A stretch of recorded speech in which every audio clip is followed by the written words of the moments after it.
Good morning, I'm James Sturgis, and today I'll be discussing Bruce Mao's Massive Change, a work that redefines the role of design as a transformative force for solving humanity's most pressing challenges.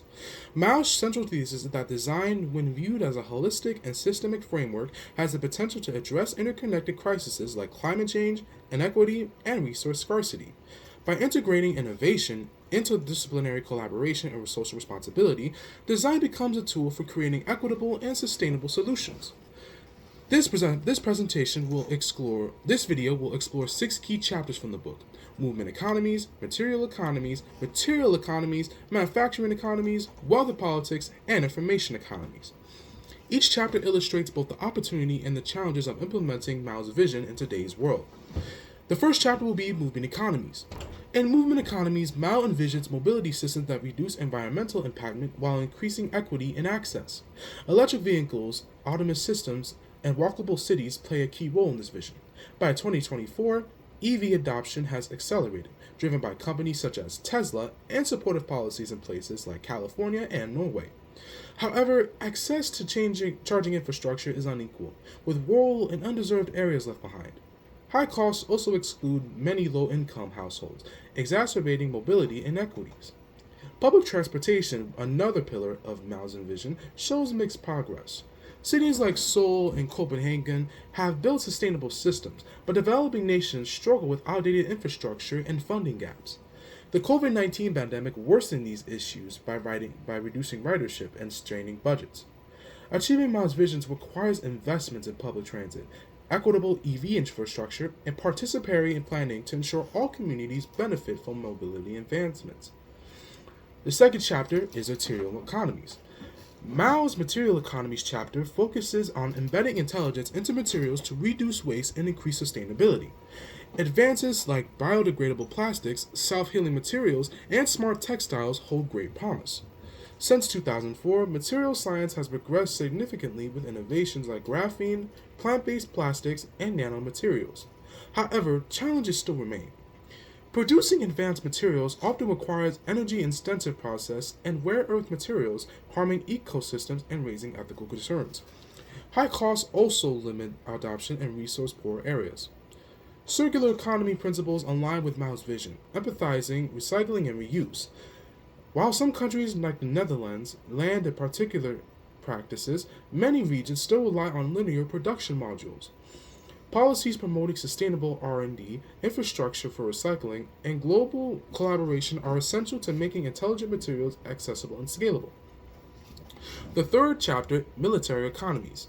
In military economies, Mao advocates for repurposing defense technologies for humanitarian purposes, such as disaster relief and climate resilience.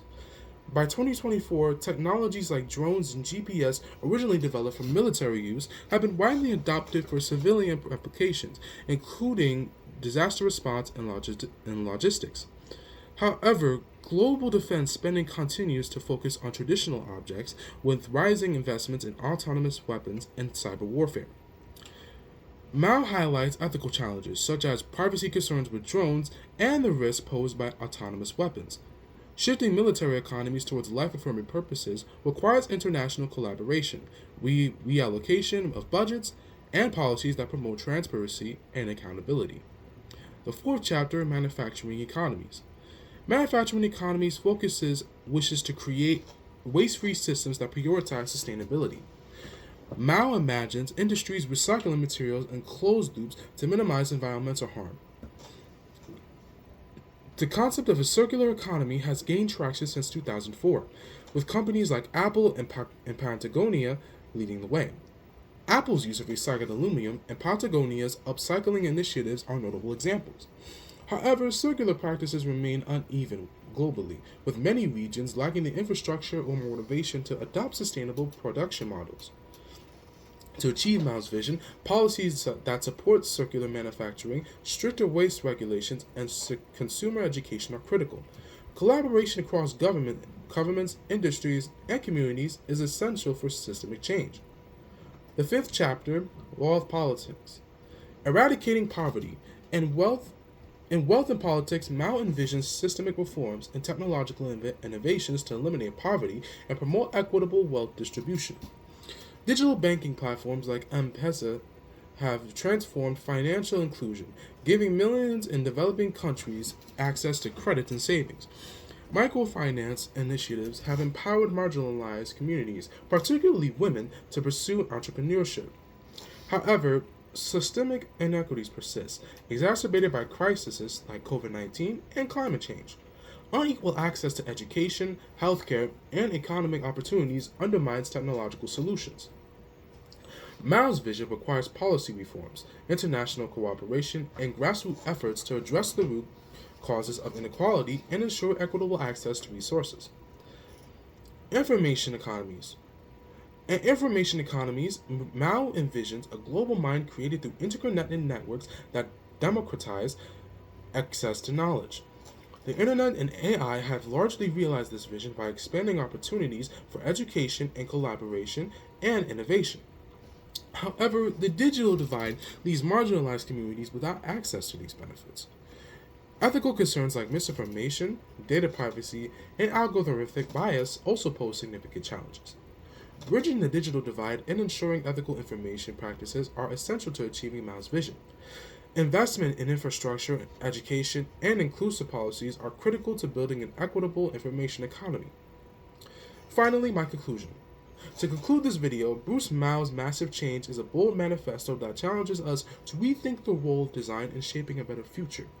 By addressing interconnected crises with systemic approaches, Mao positions design as a catalyst for equity, sustainability, and innovation.